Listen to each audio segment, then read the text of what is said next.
গল্পতরু চ্যানেলে আপনাদের সাথে আছি আমি রাজ। পড়ছিলাম হুমায়ুন আহমেদের উপন্যাস মধ্যাহ্ন। আজ পড়ছি এর সপ্তদশ পর্ব। শীতে ধনুশেখের শরীর জমে যাচ্ছে। বিলাতি পানিতে শীত কমবে। একা একা এই পানি খেয়ে মজা নাই। রঙিলা বাড়িতে যাওয়া যায়। ঝড় বৃষ্টিতে পথ কাদা হয়ে আছে। পালকি বর্দাররা পা পিছলে পালকি নিয়ে পড়লে অবস্থা কাহিল হবে। ধনুশেখ কি করবেন মন স্থির করতে পারছেন না। রঙিলা বাড়িতে গেলে শরীফার সঙ্গে দেখা হবে। এর আলাদা আনন্দ। নতুন জায়গায় মেয়েটা কেমন আছে স্বচক্ষে দেখা। তার ঘটনা কি জানা। ধনুশেখ ডাকলেন, সদরুল। সদরুল ছুটে এলো। শীত কেমন নামলো বলো দেখি। ভালো নামছে। বুড়াবুড়ি যা আছে এই শীতে শেষ হবে কিনা বলো। শীত হলো বুড়া মরার কাল। ঠিক বলেছি না? অবশ্যই ঠিক বলেছেন। আমি নিজেও তো বুড়ার দলে। শীতে আমারও মরণের কথা। আপনি কি যে কন? ধনুশেখ বললেন, আমার শীত কমানোর ব্যবস্থা করো। শীত না কমলে আমি শেষ। সদরুল মাথা চুলকাচ্ছে। শীত কিভাবে কমাবে বুঝতে পারছে না। শীতস্তুত করে বলল, আগুন করব। ধনুশেখ বললেন, এইটা মন্দ না। শীতের আসল ওষুধ আগুন। বড় করে আগুন করো। কয়েকটা হিন্দু বাড়ি জ্বালায় দাও। সদরুল বলল, কথাটা বুঝলাম না। ধনুশেখ বললেন, কথা না বুঝার কি আছে? সব জায়গায় হিন্দু মুসলিম দাঙ্গা চলতেছে। এইখানে কিছুই নাই। হিন্দুস্তান পাকিস্তান ভাগাভাগি যখন হবে তখন দেখা যাবে বান্ধবপুর পড়েছে হিন্দুস্তানে। সেটা ভালো হবে? যে না, হিন্দু কিছু কমাইতে হবে। ভোটাভুটিরও ব্যাপার আছে। এমন ব্যবস্থা করতে হবে যেন কিছু হিন্দু কমে, কিছু দেশ ছেড়া পালায়। আইজ আগুন দেওয়া সমস্যা। বৃষ্টিতে সব ভিজা। ধনুশেখ হতাশ গলায় বললেন, তোমরার বুদ্ধি গরু ছাগলের বুদ্ধি। পেট্রোল ঘরে রাখা আছে না? পানির সাথে মিশলে পেট্রোল ভালো চলে, বুঝেছ? জি। ঠান্ডা আর ঝড় বৃষ্টির কারণে লোকজন সব থাকবে ঘরে। আগুনের কারিগররে কেউ দেখবে না। কথা ঠিক বলেছি? জি বলেছেন। এককুরির দোকানটা অবশ্যই জ্বালাইবা। জি আচ্ছা। জুম্মা করে আগুন দিতে ভুলবা না কিন্তু। কথাটা বুঝলাম না। ধনুশেখ ঠান্ডা গলায় বললেন, দাঙ্গা হাঙ্গামার পরে ইংরেজ ম্যাজিস্ট্রেট আসবে, পুলিশ সুপার আসবে। তারা স্বচক্ষে দেখবে মুসলমানের পবিত্র ধর্মস্থান হিন্দুরা কিভাবে জ্বালাই দিয়েছে। এখন বুঝেছ? বুঝেছি। আপনার বুদ্ধির কোনো সীমা নাই। বুদ্ধি অনেকেরই আছে, সবে বুদ্ধি ব্যবহার করে না। আমি করি। পালকি ঠিক করতে বলো। রঙিলা বাড়িতে যাব বলে সিদ্ধান্ত নিয়েছি। শীত কমানোর ব্যবস্থা। আগুনের ব্যবস্থা কি এখনই করব? অবশ্যই। আগুন দেখতে দেখতে যাব। প্রায় একই সঙ্গে কয়েকটা জায়গায় আগুন জ্বলল। এককুরির দুটা দোকান, বরদাজের বাড়ি, মণিশঙ্করের বাংলা ঘর এবং জুম্মা ঘর। বান্ধবপুর অঞ্চল জুড়ে হৈ হৈ ছোটাছুটি শুরু হয়ে গেল। বাচ্চাদের কান্নাকাটি শোনা যাচ্ছে। অনেক হিন্দু বাড়িতে শঙ্খ বাজানো শুরু হয়েছে। ভয়াবহ দুর্যোগে শঙ্খ বাজানোর নিয়ম। ধনুশেখ পালকি করে যাচ্ছেন। হঠাৎ দেখলেন শ্রীনাথ দৌড়ে যাচ্ছে। তিনি ডাকলেন, শ্রীনাথ, যাও কই? শ্রীনাথ থমকে দাঁড়াল, জবাব দিল না। ধনুশেখ বললেন, যেখানেই যাও ধীরে সুস্থে যাও। রাস্তা পিছল। পিছল রাস্তায় সাবধানে হাঁটতে হয়। বুদ্ধিমান মানুষ সাবধানে হাঁটে। তোমারে বুদ্ধিমান জানতাম। শ্রীনাথ কিছু একটা বলতে গিয়েও নিজেকে সামলাল। ধনুশেখ বললেন, শশাঙ্ক পালের ভূতের বিষয়টা শুনলাম না। ঝাঁকি দিয়া ভূতটারে তুমি যখন নিচে ফেললা তখন কি হইল? আচ্ছা থাক, পরে শুনব। মনে হয় আজ তুমি সামান্য ব্যস্ত। ধনুশেখের পালকি এগুচ্ছে। শ্রীনাথ কঠিন চোখে তাকিয়ে আছে। আগুন বাড়ছে। বাতাসের কারণে দ্রুত ছড়াচ্ছে। মালেকাইন ধনুশেখের যত্নের চূড়ান্ত করেছেন। বিলাতে পানি আনা হয়েছে। হুক্কায় আমবড়ি তামাক পুড়ছে। পিতলের বড় মালসায় কাঠ কয়লার আগুন করে ধনুশেখের পাশে রাখা হয়েছে। হাত গরম করার ব্যবস্থা।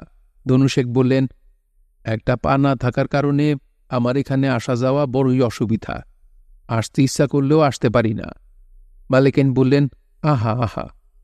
ধনুশেখ বললেন, আমার এই অসুবিধা আপনি সহজেই দূর করতে পারেন। মালেকাইন বললেন, অবশ্যই। আমার স্যার বেহারার পালকি আছে। আপনি খবর দিলে পালকি যাবে।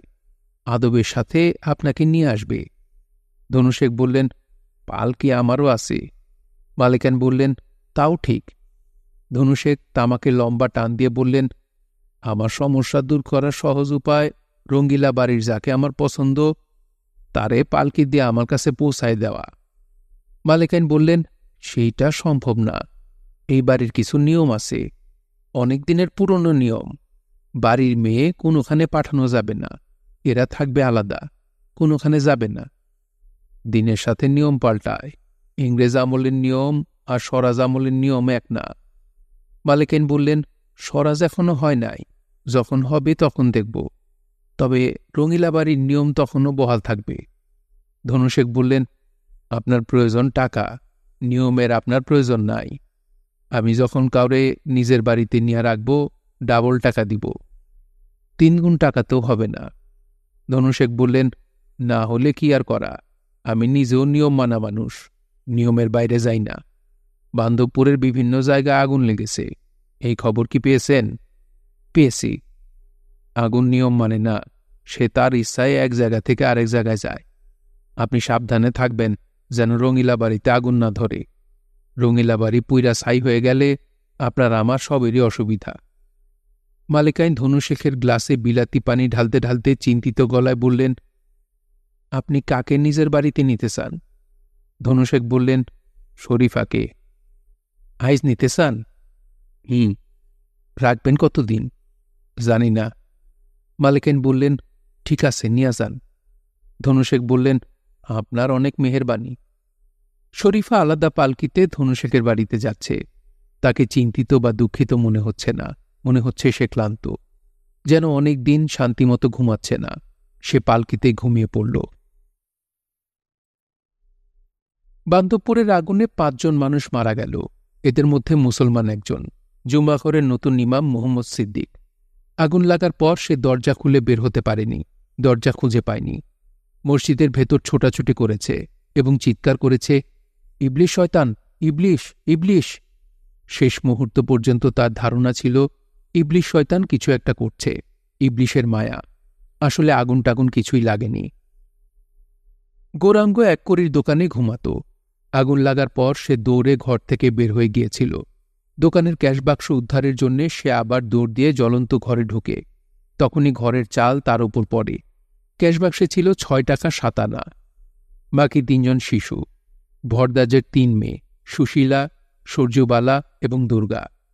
উদ্ধারের পর দেখা যায় 3 বোন জড়াজড়ি করে আছে। বান্তবপুরে বুনকা বুনকা ধোঁয়া উঠছে, আগুন জ্বলছে। কিছু জায়গায় এখন আগুন নেভানোর চেষ্টা হচ্ছে। ধনুশেখ আগ্রহ নিয়ে আগুনের খেলা দেখছেন। আরও একজন আগুনের খেলা দেখছেন তার গোপন ব্যাংকারে বসে। তার নাম হিটলার। হিটলারের সামনে বৃদ্ধ এক জিপসি। সে দিয়াশোলাইয়ের কাঠিতে আগুন জ্বালিয়ে ভবিষ্যৎ বলতে পারে। জিপসির নাম ইয়ানার। তার চেহারা সাধু সন্তের মতো, লম্বা দাড়ি, লম্বা চুল, ঘন নীল চোখ। ইয়ানার একের পর এক কাঠি জ্বালাচ্ছে, কাঠির দিকে ভুরু কুঁচকে তাকাচ্ছে, দাড়িতে হাত বুলাচ্ছে, নিজের মনে বিড়বিড় করছে। তার সামনে বিশ্বের অতি ক্ষমতাধর একজন বসে আছে। এই ঘটনা তাকে তেমন আলোড়িত করছে বলে মনে হচ্ছে না। হিটলার দেয়াশোলাইয়ের কাঠির আগুনে জার্মান বাহিনী ভবিষ্যৎ দেখতে চাচ্ছেন। ভবিষ্যৎ দেখা খেলা তার পছন্দের। ট্যারোট কার্ড দিয়ে ভবিষ্যৎ বলার কিছু পদ্ধতি তিনি নিজেও জানেন। কার্ড দেখে যুদ্ধে জার্মানির ভবিষ্যৎ বলার খেলা মাঝে মধ্যে তিনি তার বান্ধবী ইভা ব্রাউনের সঙ্গে খেলেন। হিটলার বললেন, কি দেখলে? জিপসি শীতল গলায় বলল, বরফ পড়ছে। শীতকালে বরফ পড়বে, শীতকালে আকাশ থেকে কমলা বৃষ্টি হবে না। ভালো করে দেখে বলো, রাশিয়াতে আমার বাহিনীর অবস্থা কি? বরফ পড়ছে, জার্মান বাহিনী বরফের কাছে পরাজিত। হিটলার বললেন, বরফ শুধু জার্মান বাহিনীর ওপর পড়ছে না, রুশদের ওপরও পড়ছে। জার্মান বাহিনী বরফের হাতে পরাজিত, রুশ বাহিনী না। রুশরা বরফের সঙ্গে পরিচিত। তোমার দেশ কোথায়? আমি জিপসি, আমার কোনো দেশ নেই। জন্মেছ কোথায়? মস্কোর কাছে, ভলগা নদীর তীরে। জার্মান বাহিনী রুশদের কঠিন শিক্ষা দিয়েছে, এই গল্প তুমি জানো। জার্মানদের প্রতি ক্রোধের কারণে জার্মান বাহিনী সম্পর্কে এ ধরনের কথা বলছ। আমি জিপসি, কারোর প্রতি আমার কোনো ক্রোধ নেই। হিটলার উঠে দাঁড়ালেন। জিপসি তখনও বসে, এখনও তার হাতে দেয়াশোলাইয়ের কাঠি। হিটলার নির্দেশ দিলেন ইহুদিদের সঙ্গে জিপসিদেরও যেন নির্মূল করা হয়। আধুনিক জার্মানি হবে ইহুদি এবং জিপসি মুক্ত। লেনিনগ্রাদ অবরুদ্ধ। জার্মানরা এই শহরকে একটা মৃত শহরে পরিণত করেছে। 24 ঘণ্টায় কামানের গোলাবর্ষণ হচ্ছে। শহরের সঙ্গে যোগাযোগ রক্ষাকারী রেল স্টেশন টিকভিন জার্মানের দখলে। বোমা এবং কামানের আঘাতে বিদ্যুৎ কেন্দ্রগুলি মোটামুটি ধ্বংস। শহরে খাদ্য নেই বললেই হয়। কলকারখানায় শ্রমিকরা গ্রিজ কারখানার তেল খাচ্ছে। কাঠের গুঁড়ি দিয়ে রুটি তৈরির চেষ্টা হচ্ছে। ক্ষুধার্ত মানুষজন কুকুর বিড়াল সিদ্ধ করে খাচ্ছে। নরমাংস খাওয়ার ঘটনাও ঘটছে। অবিরাম তুষারপাত হচ্ছে। বসতবাড়িতে বিদ্যুৎ দেওয়া হচ্ছে না।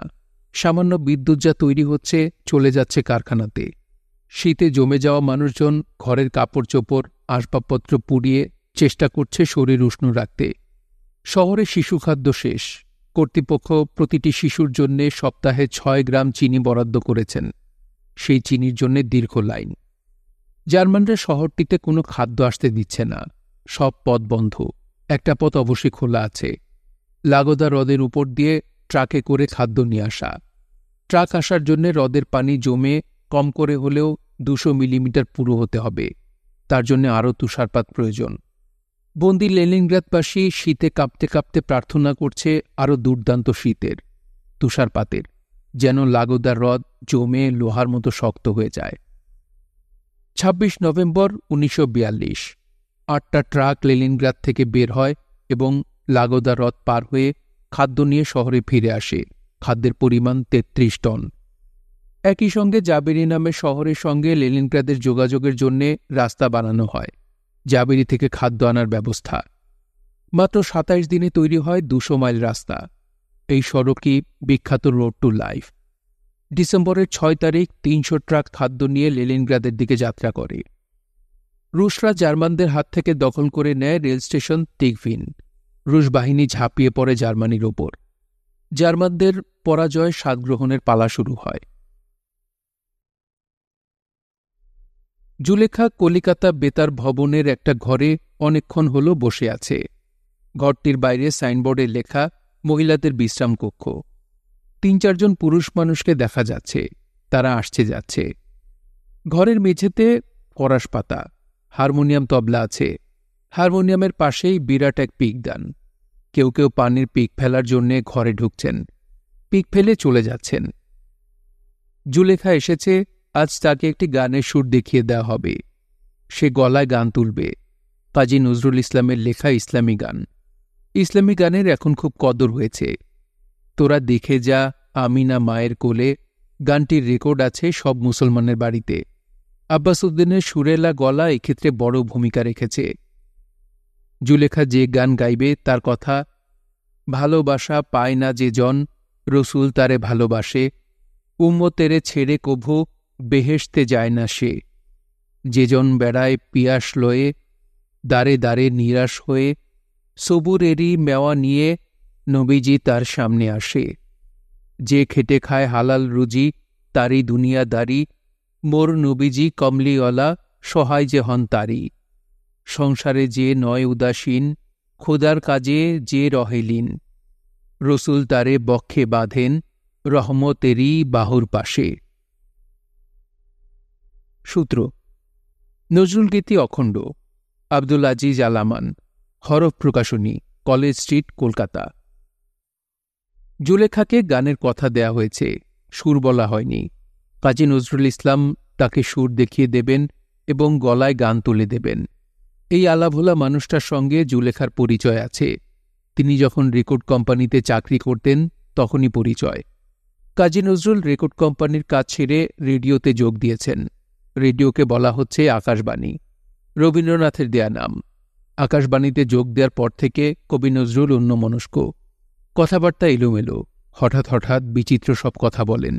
কাজে কোনো মন নেই। বনগাঁ সাহিত্য সভার 4র্থ বার্ষিকী সম্মেলনে তিনি হঠাৎ বললেন, 2 দিন আগে যেমন করে যে ভাষায় বলতে পারতাম সে ভাষা আমি ভুলে গেছি। যদি আর বাঁশি না বাজে আপনারা আমায় ক্ষমা করবেন।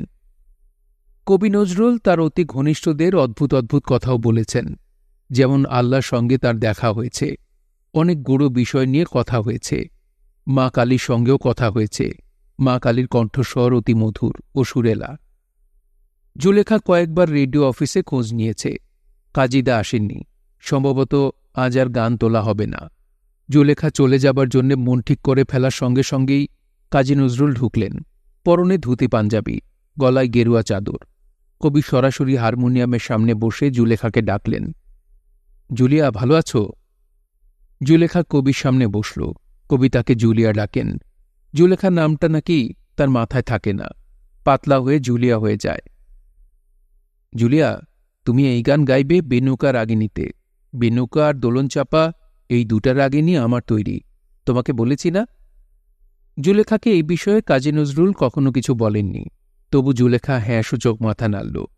তার প্রধান চেষ্টা সময় নষ্ট না করে গানটা গলায় তুলে নেয়া। একবার দেখিয়ে দিলেই সে পারবে। গান দেখিয়ে দেবার সময় কি কবির হবে? তিনি ছটফট করছেন। জুলিয়া, আমি যে হাত দেখতে পারি তুমি জানো? না। এসো, তোমার হাত দেখে দিই, গান পরে হবে। কবি জুলেখার হাত টেনে নিলেন। গভীর আগ্রহ নিয়ে হাতের রেখা দেখতে দেখতে বললেন, তোমার হাতের রেখা ভালো। বৃহস্পতিতে ত্রিশূল চিহ্ন আছে। বৃহস্পতিতে ত্রিশূল থাকা অত্যন্ত শুভ। গান বাজনায় নাম করবে। অবশ্যই নাম তো এখনই করেছ। পারিবারিক জীবন শুভ। স্বামী ভাগ্যে তুমি ভাগ্যবতী। জুলেখা ছোট্ট করে নিঃশ্বাস ফেলল। কবি নিঃশ্বাসের অর্থ ধরতে পারলেন না। মঙ্গলের ক্ষেত্রে অনেক কাটাকুটি, স্বাস্থ্য ভালো যাবে না, প্রায়ই নানান অসুখ বিসুখ হবে, হয় না? জুলেখার অসুখ বিসুখ তেমন হয় না। তারপরেও হ্যাঁ সূচক মাথা নাড়ল। আজ মনে হয় গান তোলা হবে না, সময় কেটে যাবে হাত দেখা দেখিতে। কবি বললেন, তুমি কি আমার ওই গানটা শুনেছ? মোর প্রিয়া হবে এসো রানী, দেখো খোপায় তারার ফুল। জি, শুনেছি। গান লেখার ইতিহাসটা শোনো। জমিয়ে আড্ডা দিচ্ছি। হঠাৎ আব্বাসুদ্দিন বলল, 1,00,000 টাকা যদি লটারিতে পাওয়া যায় তাহলে প্রিয়ার জন্যে কে কি উপহার কিনবে। এক একজন এক এক কথা বলছে। আমি করলাম কি, হারমোনিয়াম টেনে গান ধরলাম। মোর প্রিয়া হবে এসো রানী, দেব খোপায় তারার ফুল।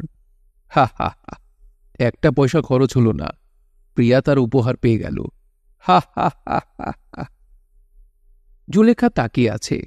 তার মন বলছে মানুষটা ভালো নেই। কবি হঠাৎ গলা অস্বাভাবিক নিচু করে বললেন, কাউকে যদি না বলো তাহলে তোমাকে অতি গোপন একটা কথা বলবো। কাউকে বলবো না। তোমার চেহারার সঙ্গে নার্গিসের চেহারার মিল আছে। সেও তোমার মতো রূপবতী। নার্গিসকে? আমার প্রথম স্ত্রী, কুমিল্লার মেয়ে। বিয়ের রাতেই আমি তাকে ফেলে চলে আসি। কেন? সেটা তো তোমাকে বলবো না। শৈলজানন্দ আমার অতি প্রিয়জন, তাকেও বলিনি। কবি গলাস্বর নিচু করে বললেন, তবে আল্লাহর সঙ্গে আমার কি কথাবার্তা হয়েছে সেটা বলবো। বাতিনি কথা, অর্থাৎ অতি গুরু রহস্যের কথা। তিনি আমাকে ডেকেছেন চিরকবি নামে, যে কারণে আমি যখন অটোগ্রাফ দেই তখন লিখি চিরকবি নজরুল। দেখি তোমার গানের খাতা, চিরকবি নজরুল লিখে দিই। জুলেখা গানের খাতা এগিয়ে দিল। কাজী নজরুল লিখলেন, জুলিয়া, আমারে যেও না ভুলিয়া, চিরকবি কাজী নজরুল ইসলাম। এই ঘটনার কিছুদিনের মধ্যেই কবি চিরদিনের জন্য বাকশক্তি হারিয়ে ফেলেন। কবি তার একটি গানে লিখেছিলেন, মসজিদেরই পাশে আমার কবর দিও ভাই। তার ইচ্ছা পূর্ণ হয়েছে। ঢাকা বিশ্ববিদ্যালয় মসজিদের পাশেই তার কবর। মসজিদেরই পাশে আমার কবর দিও ভাই, যেন গোরে থেকেও মুয়াজ্জিনের আজান শুনতে পাই। আমার গোরের পাশ দিয়ে ভাই নামাজিরা যাবে, পবিত্র সেই পায়ের ধ্বনি এ বান্দা শুনতে পাবে। গোর আজাব থেকে গুনাগার পাইবে রেহাই। কত পরহেজগার খোদার ভক্ত নবীজির উম্মত ওই মসজিদে করে রে ভাই কোরআন তেলোয়াত। সেই কোরআন শুনে যেন আমি পরাণ জুড়াই। কত দরবেশ ফকির রে ভাই মসজিদের আঙিনাতে আল্লাহর নামে জিকির করে লুকিয়ে গভীর রাতে। আমি তাদের সাথে কেঁদে কেঁদে আল্লাহর নাম জপিতে চাই। সূত্র: হিজ মাস্টার্স ভয়েসের রেকর্ড। গায়ক Mohammad Kashem. Record number N17476। Berlin army হেডকোয়ার্টারের বিশেষ এক বাংকারে হিটলার নৈশভোজ শুরু করেছেন। নৈশভোজে কিছুটা আড়ম্বর আছে, কারণ আজ অনেকদিন পর হিটলারের বান্ধবী ইভা ব্রাউন উপস্থিত আছেন। পুরনো রেড ওয়াইনের বোতল খোলা হয়েছে। হিটলার এক চুমুক রেড ওয়াইন খেয়ে মাথা নাড়লেন। তার পছন্দ হয়েছে। 2 রকমের স্যুপ দেওয়া হয়েছে, বেবিকর্নের একটি প্রিপারেশন আছে, আলু ভাজা আছে, মাখন মাখানো মাশরুম আছে, শূকরের মাংসের সসেজ এবং লাল করে পোড়ানো খরগোশের মাংস আছে। মাংসের বাটিগুলির ঢাকনা খোলা হয়নি। হিটলার নিরামিষ পছন্দ করেন, তবে কিছুদিন আগে জেনারেলদের এক সম্মেলনে 1 টুকরা খরগোশের মাংস মুখে দিয়েছিলেন বলে বিশেষ আয়োজনের দিনে তার টেবিলে মাংস রাখা হয়। মাছের কোনো আইটেম নেই। ইভা ব্রাউন মাছের গন্ধ পছন্দ করেন না। একটু দূরে গ্রামোফোনে মোরসার্ট বাজছে। ডাইনিং টেবিলে মোমবাতির আলো, পরিবেশ চমৎকার। হিটলারকে প্রসন্ন দেখাচ্ছে। যুদ্ধের ভালো কোনো খবর পেলে তিনি প্রসন্ন বোধ করেন। ভালো খবর পাওয়ার তেমন কারণ নেই। ভয়াবহ দুঃসংবাদ একের পর এক আসছে। তারপরেও যুদ্ধে অপ্রত্যাশিত অঘটন ঘটে। ইভা ব্রাউনের ধারণা তেমন কোনো ঘটনা ঘটেছে। ইভা ব্রাউন ওয়াইন গ্লাস তুলে টোস্ট করলেন। জার্মানির মৃত্যুঞ্জয়ী 20 সৈনিকদের। হিটলারও গ্লাস তুললেন। গ্লাসে গ্লাসে শব্দ হল। সেই শব্দ সঙ্গীতের মতোই। হিটলার ইশারা করলেন গ্রামোফোন যেন বন্ধ করা হয়। তিনি ডিনার নীরবেই করেন, তবে মাঝে মাঝে তার কথা বলতে ইচ্ছা করে। আজ সেরকম একটা দিন। হিটলার আলু ভাজা মুখে দিতে দিতে বললেন, জার্মান ফিল্ড মার্শালদের বিশেষত্ব কি তুমি জানো? ইভা ব্রাউন বললেন, তারা ধীমান বীর, মহান যোদ্ধা, সাহসী। ঠিকই আছে, তবে তাদের প্রধান বিশেষত্ব হল তারা কখনোই জীবিত অবস্থায় শত্রুর কাছে ধরা পড়ে না, আত্মসমর্পণ করে না, মৃত্যু পর্যন্ত যুদ্ধ চালিয়ে যায়। প্রয়োজনে আত্মহত্যা করবে, কিন্তু ধরা দেবে না। ইভা ব্রাউন বললেন, ফিল্ড মার্শালদের এই বিষয়টি জানতাম না। হিটলার অহংকারের সঙ্গে বললেন, এখন পর্যন্ত কোনো জার্মান ফিল্ড মার্শালকে কেউ জীবিত অবস্থায় বন্দী করতে পারেনি। ইভা ব্রাউন রেড ওয়াইনের গ্লাস আবারও উঁচু করে বললেন, মহান ফিল্ড মার্শালদের উদ্দেশ্যে। হিটলার বললেন, তুমি জার্মান ফিল্ড মার্শাল বলনি। ইভা ব্রাউন বললেন, ভুল হয়েছে, সরি, মহান জার্মান ফিল্ড মার্শালদের উদ্দেশ্যে। হিটলার গম্ভীর গলায় বললেন, এ ধরনের ভুল আমার পছন্দ না। সময় 1943 সনের ফেব্রুয়ারি মাস, তারিখ 2। হিটলার তখনও জানেন না তার ফিল্ড মার্শালদের একজন ফিল্ড মার্শাল পাউলাস স্ট্যালিনগ্রাদে সোভিয়েতদের কাছে হাত তুলে আত্মসমর্পণ করেছেন। তার সঙ্গে আত্মসমর্পণ করেছে 91,000 জার্মান সৈন্য। তারা বিপর্যস্ত, বিধ্বস্ত, শীতে এবং ক্ষুধায় কাতর। ফিল্ড মার্শাল পাউলাসকে সোভিয়েত মার্শাল জর্জি জুকোভের তাঁবুতে নেওয়া হল। তাঁবুতে পেতলের কড়ায় আগুন জ্বলছিল। জুকোভ হাতের দস্তানা খুলে আগুনের সামনে হাত মেলে রেখেছেন। ফিল্ড মার্শাল পাউলাসের সঙ্গে তিনি হ্যান্ডশেক করতে করতে বললেন, আগুনের আরও কাছে এসে দাঁড়ান, শরীর গরম হোক। পাউলাস কাছে এগিয়ে এলেন। তার দৃষ্টি ভাবলেশীন। যুবক বললেন, গরম একমগ সামরিক কফি কি দেব? কফি শীত কাটাতে সাহায্য করে। আপনি ক্ষুধার্ত? পাউলাস হ্যাঁসূচক মাথা নাড়লেন। কিছুক্ষণের মধ্যেই আমরা নৈশভোজ সারব। আপনি ভাগ্যবান, আপনার জন্যে আমরা 2 বোতল জার্মান রেড ওয়াইন জোগাড় করতে পেরেছি। আমাদের যেমন ভদকা, আপনাদের তেমন রেড ওয়াইন। আমার খুব শখ বার্লিনে বসে আপনাদের রেড ওয়াইন খেয়ে দেখব। যেখানকার জিনিস সেখানে বসেই খাওয়া উচিত। মার্শাল জুকোবের তাড়া খাইয়া জার্মান বাহিনী বার্লিনের উদ্দেশ্যে ছুটিতেছে। 1 কড়ির দোকানে খবর পড়া হচ্ছে। আজ 2টা পত্রিকা পড়া হবে, কলিকাতা সমাচার এবং ঢাকা প্রকাশ। যুদ্ধের খবর এক পত্রিকায় পড়ে মজা পাওয়া যায় না। শ্রোতারা আরও জানতে চায় যুদ্ধের ফলাফল কি, এখনও পরিষ্কার না। ঢাকা প্রকাশ লিখেছে, তোরপের তাস এখন হিটলারের হাতে। তোরপের তাসটা কি তাও বোঝা যাচ্ছে না। খবর পাঠক মাথা দুলিয়ে বলল, হিটলারের বিসি তো মাথায় উঠছে, এই বিসি আর নামব না। খবর পাঠকের নাম দেবু। সে গৌরাঙ্গের ভঙ্গিতে খবর পড়ার চেষ্টা করে যাচ্ছে, সেরকম হচ্ছে না। পাখি উড়ে গেলে তার পালক পড়ে থাকে। গৌরাঙ্গ মারা গেছে, কিন্তু তার খবর পাঠ রেখে গেছে। 1 কড়ি বললেন, অসভ্য অশ্লীল কথা বলবা না। এক শ্রোতা বলল, ঘটনা সত্য, বলতে অসুবিধা কি? 1 কড়ি বললেন, তুমি জানো ঘটনা সত্য, যুদ্ধ তুমি করতেছ, পুরাটাই হিটলারের কৌশল। কি কৌশল? এমন ভাব করতেছে যে পরাজিত, রওনা দিয়েছে বার্লিনের দিকে। পিছনে পিছনে আসতেছে রুশরা, ফাঁদে পা দিয়েছে। জার্মান বিমান যখন ঝাঁপ দিয়া পড়ব তখন বুঝব। ঘটনা এইরকম আপনারে বলেছে কি? হিটলার সাপ তো আপনার সাথে পরামর্শ করে নাই। হিটলারকে যে চিনে সে জানে ঘটনা এইরকম। হিটলার সাগু খাওয়া জিনিস না, অন্য জিনিস। এইটা অবশ্য ঠিক। হিটলার তো একলা না, তার সাথে আছে মুসোলিনি, আরেক ধৈঞ্চা মরিস, আছে জাপানিরা। জাপানিরা কি এখনো বুঝো নাই? কলিকাতা খালি কইরা সব পালাইছে কোন সুখে। জাপানিরা যখন বোমা ফেলতে শুরু করব, আমরা বান্ধবপুর বাদ থাকবো এরকম চিন্তা করবা না। দর্শক আগ্রহ নিয়ে নড়েচড়ে বসল। দেবু বলল, একটা বিষয় কেউ বুঝতেছে না, মহাবিপদ আমরা সামনে। এক শ্রোতা বলল, বুঝায় বলো বিপদটা কি? জাপানিরা বার্মা দিয়া ঢুকবে চিটাগাং, সেখান থেকে ময়মনসিংহ ঢাকা। ময়মনসিংহ ঢাকা জয় হয়ে গেলে তারা রওনা দিবে কলিকাতা। বান্ধবপুরের উপর দিয়ে যেতে হবে। এরা যেদিকে যায় সারখার করে দিয়ে যায়। যুবক সব মেরে ফেলে, অল্প বয়স্ক মেয়ে সব নিজের দেশে চালান করে দেয়। কেন?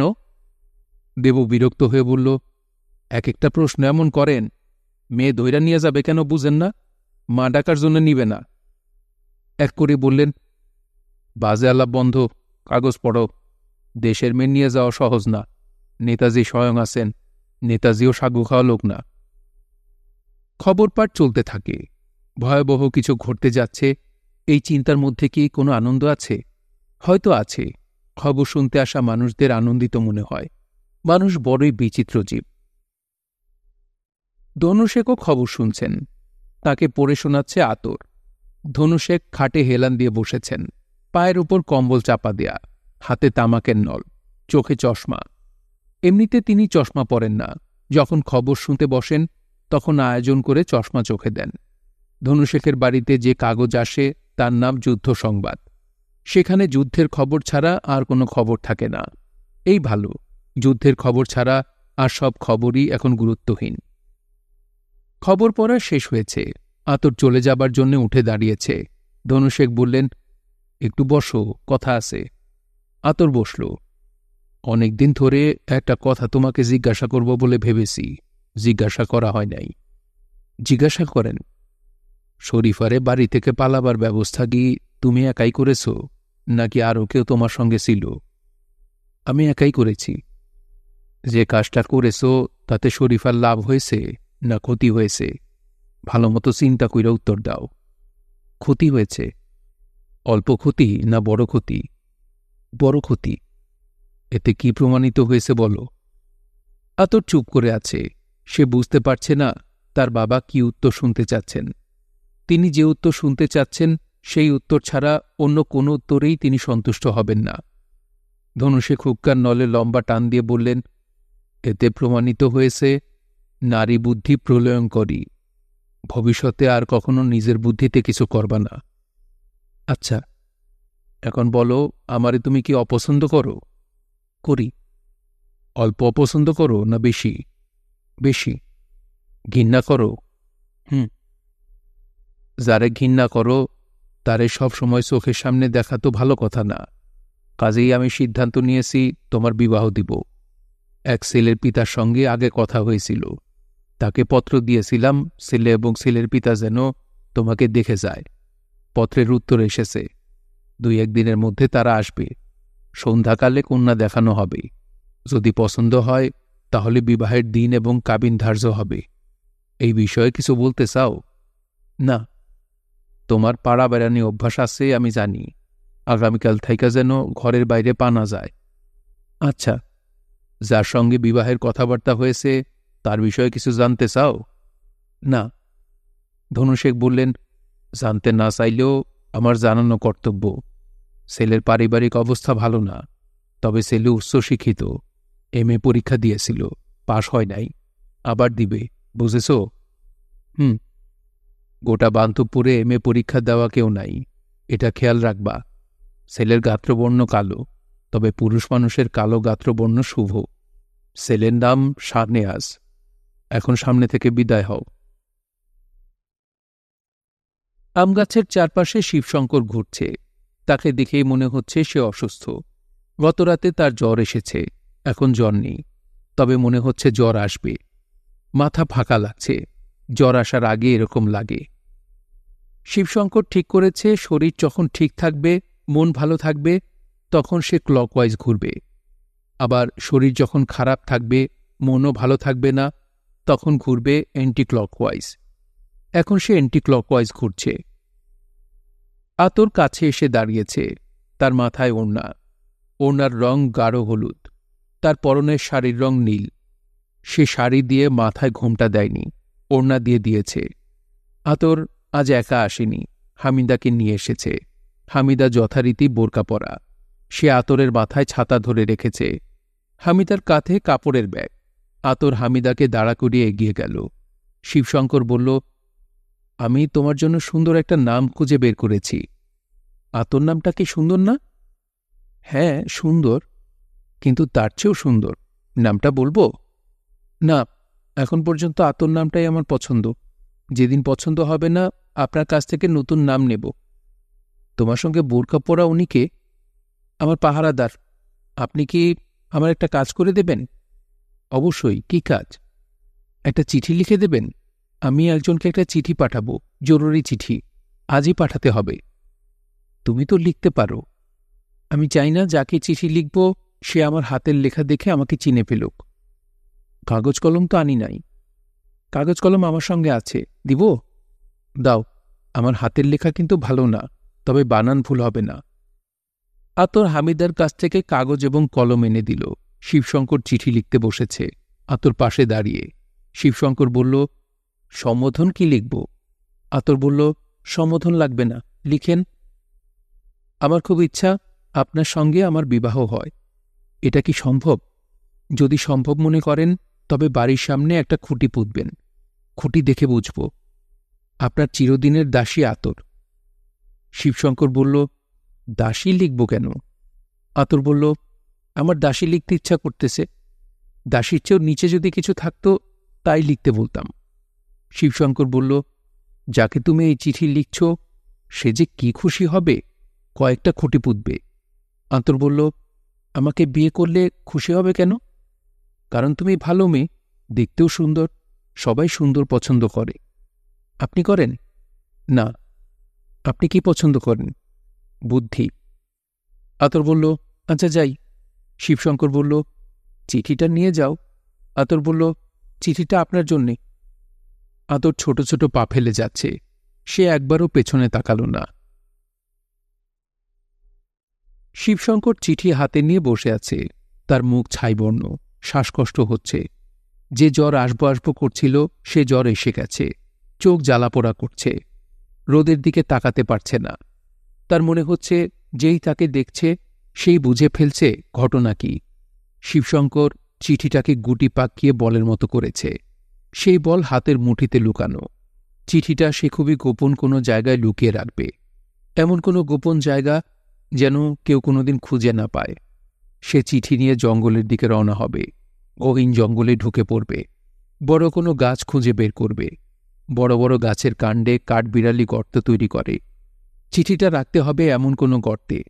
কাঠবিড়ালির তৈরি করা গর্তে কখনো বৃষ্টির পানি ঢোকে না। গোপীনাথ বল্লভ শিবশঙ্করের খোঁজে এসেছেন। তার ছাত্রের শরীর ভালো না। এই অসুস্থ শরীরেও সে যেন কোথায় কোথায় ঘোরে। তিনি খবর পেয়েছেন শিবশঙ্কর মাঝে মাঝে জঙ্গলে ঢোকে। জঙ্গলে বুনো শূকরের উপদ্রব হয়েছে। দাতাল শূকর নমশূদ্র পাড়ার একজনকে দাঁত বসিয়ে জখম করেছে। গোপীনাথ বল্লভ বললেন, তুমি এখানে? কি করো? কিছু করি না, একটু আগে হাঁটছিলাম, এখন বসে আছি। তোমার জ্বর কি বেড়েছে? চোখ মুখ লাল। চলো বাড়িতে চলো। না। এখানে বসে থাকবে? এখানে বসেও থাকব না, আমি জঙ্গলে ঢুকব। জঙ্গলে আমার কিছু কাজ আছে, কাজ শেষ করে বাড়িতে যাব। জঙ্গলে কি কাজ? সেটা আপনাকে বলবো না। গোপীনাথ শিবশঙ্করের হাত ধরলেন।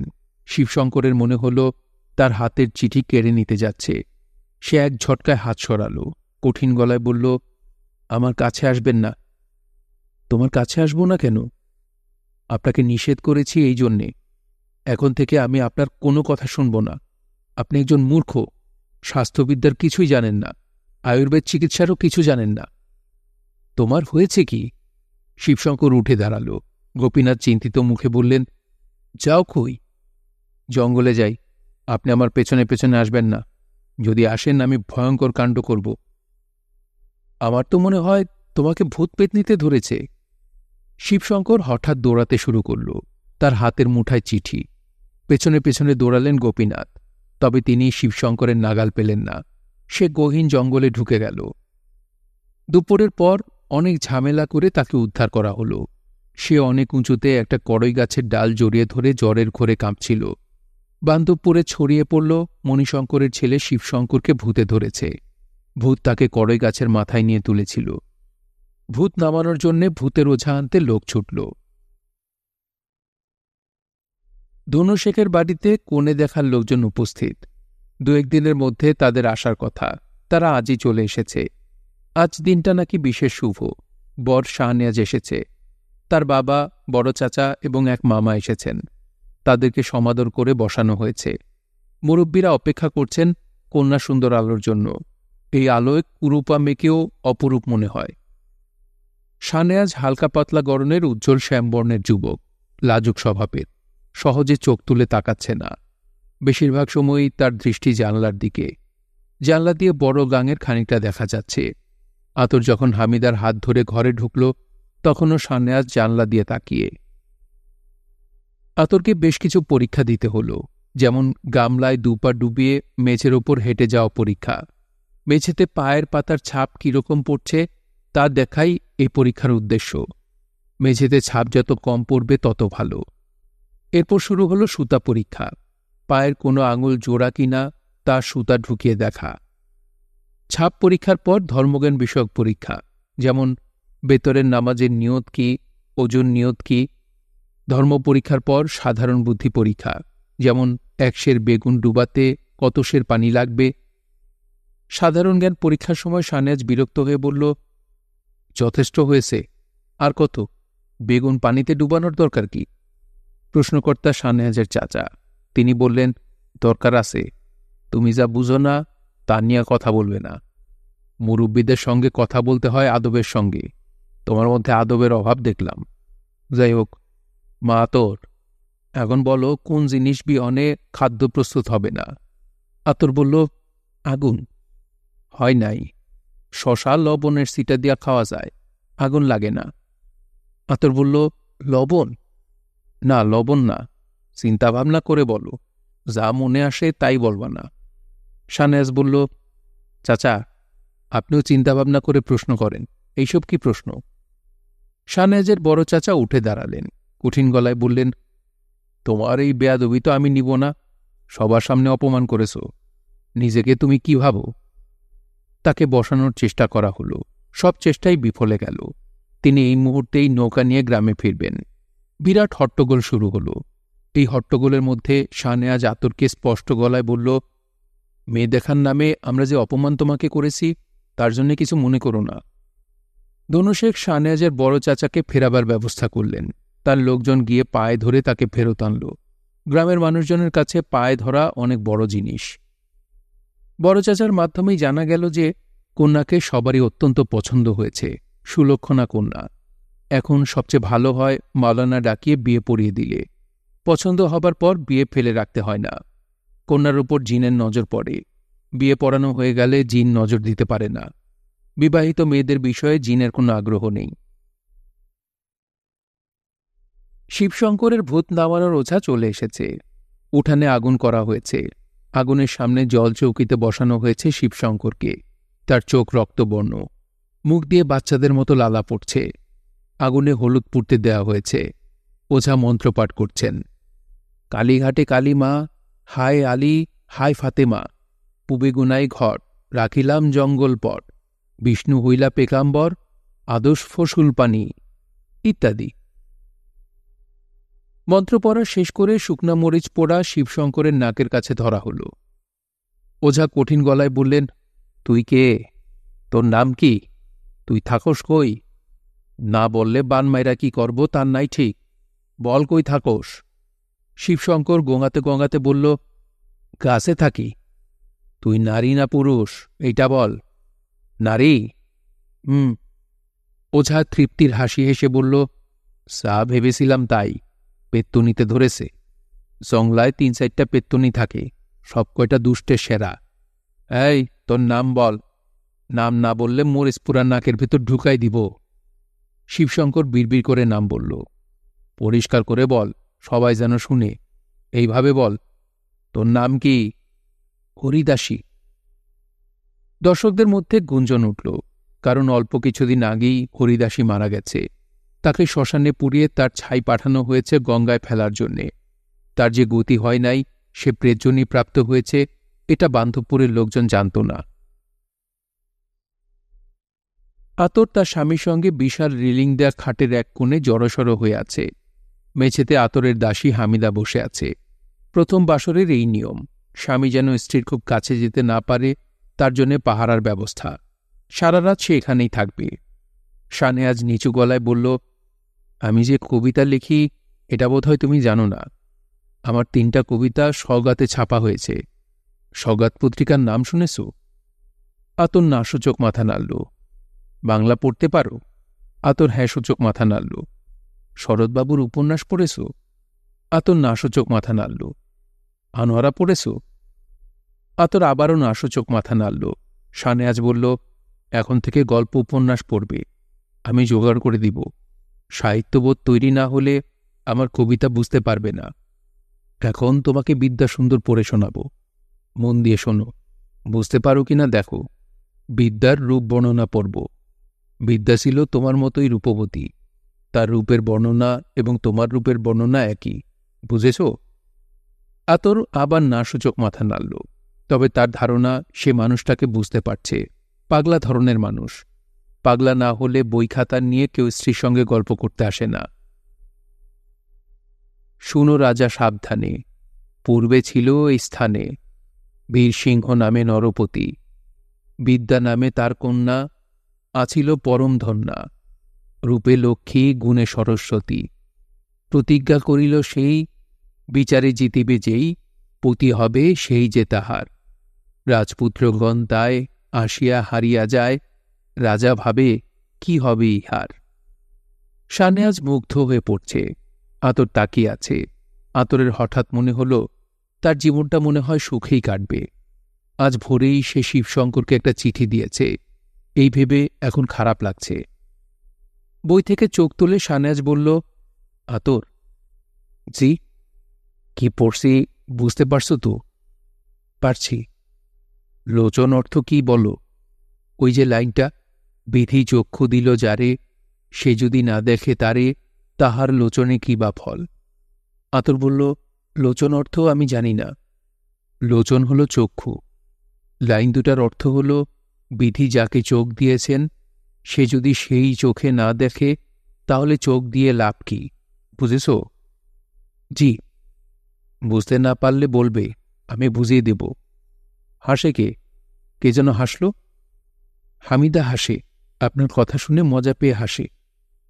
শানেয়াজ বই থেকে চোখ তুলে মেঝেতে বসে থাকা হামিদার দিকে তাকাল। হামিদা মাথা নিচু করে প্রায় পুটলির মতো হয়ে গেল। শানেয়াজ বলল, প্রতিশব্দ বললে একটা বিষয় আছে। একই জিনিসের 2-3টা করে নাম। প্রতিশব্দ শিখতে হবে, কবিতা লেখার জন্য অত্যন্ত জরুরি, বুঝেছ? আতর বলল, কথাটা কারে বললেন? শানেয়াজ বলল, তোমাকে বলেছি।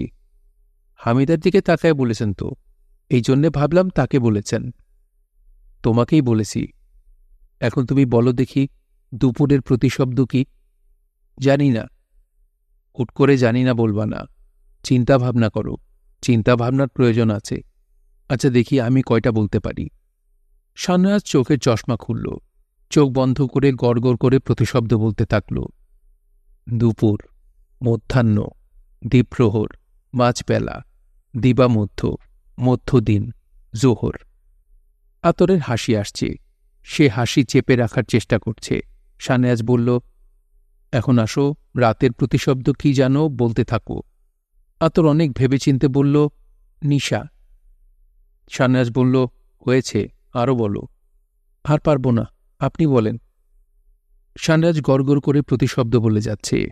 রাত, রাতি, নিশীথ, রজনী, যামিনী, বিভাবরী, তামসিক, হনদা, নক্ত, অসুরা, জামবতী।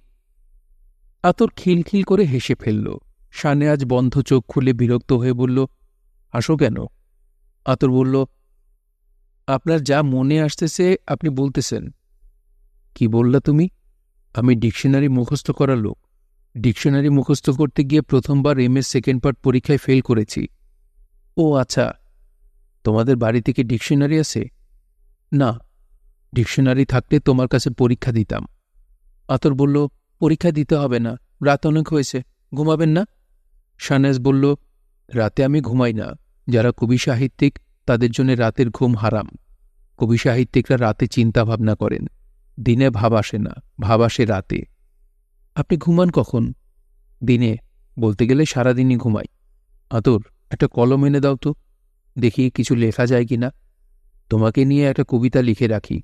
কবিতার নাম মাথায় চলে আসছে, মানসপ্রিয়া। মানসপ্রিয়া অর্থ কি বুঝেছ? যে প্রিয়া মনে বাস করে। আমি তো মনে বাস করি না, আমি বান্ধবপুরে বাস করি। শানেয়াজ বিরক্ত হয়ে বলল, বান্ধবপুর কবির মনের বাইরের কোনো জায়গা না। এখন তুমি বলো, মনের কি কি প্রতিশব্দ জানো? আমি কোনোটাই জানি না, আপনি বলেন।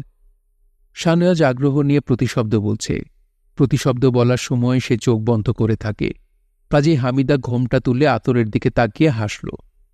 মন, চিত্ত, অন্তর, মানস, হৃদি, মর্ম, হিয়া, আত, দিল, পরাণ, অন্তকরণ, চিত্তপট, মনোমন্দির। শানেয়াজ চোখ মেলে বলল, আরও ৩-৪টা আছে, এখন মনে পড়ছে না। এসব হচ্ছে চর্চার ব্যাপার, অভ্যাসের ব্যাপার। অনভ্যাসে বিদ্যা হ্রাস।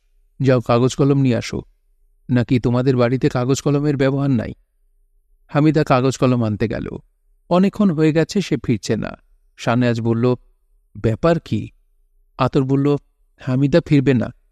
কেন? তার বুদ্ধি বেশি, এই জন্যে ফিরবে না। এখানে বুদ্ধি বেশির কি আছে? আতর বলল, সে ফিরবে না যাতে আপনি আমারই নিয়ে ভাব ভালোবাসা করতে পারেন। খাট থেকে নামেন, দরজা বন্ধ করেন, বাতি নিভান। কবি শানেয়াজ খাট থেকে নামতে গিয়ে হুমড়ি খেয়ে পড়ে গেল। আতর তাকে টেনে তুলল। আতরই দরজা বন্ধ করল, বাতি নেভাল। শানেয়াজ বলল, তোমার নাম আতর না হয়ে হিয়া হলে ভালো হতো। কেন? অনেক মিল পাওয়া যেত। আতরের সঙ্গে মিলে আতর, কাতর, পাথর, আর কিছু না। হিয়ার সঙ্গে অনেক কিছু মিলে, যেমন হিয়া, প্রিয়া, নিয়া, দিয়া। আতর বলল, চুপ করেন তো। শানেয়াজ বলল, বাতিটা একটু জ্বালাও, আমি অন্ধকারে থাকতে পারি না, ভয় লাগে। কিসের ভয়? ভূতের। আমাদের বাড়িতে ৩-৪টা ভূত আছে, এর মধ্যে একটা খুবই দুষ্ট। তোমাদের এই বাড়িতে কি ভূত আছে? আতর হেসে ফেলল। শানেয়াজ বলল, রাতে হাসবা না। ভূতপ্রেত রাতে হাসির শব্দে আকৃষ্ট হয়। চুম্বক যেমন লোহা টানে, মেয়েদের হাসি তেমন ভূত টানে। কই, বাতি জ্বালাতে বললাম না? আতর বাতি জ্বালাল। টিকা। মণিশঙ্করের পুত্র শিবশঙ্কর চিরকুমার ছিলেন।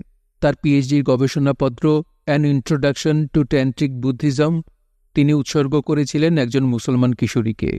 তার নাম আতর। শুনছিলেন হুমায়ুন আহমেদের উপন্যাস মধ্যাহ্ন। পড়ছিলাম এর ৭ম পর্ব। উপন্যাসটি আপনাদের কাছে কেমন লাগছে তা অবশ্যই কমেন্ট করে আমাদেরকে জানাতে পারেন। ভালো লাগলে একটি লাইক করবেন, চাইলে শেয়ার করে অন্যকে শোনার সুযোগ করে দিতে পারেন। সবাই ভালো থাকবেন, সুস্থ থাকবেন এবং গল্পতরুর সঙ্গেই থাকবেন। ধন্যবাদ।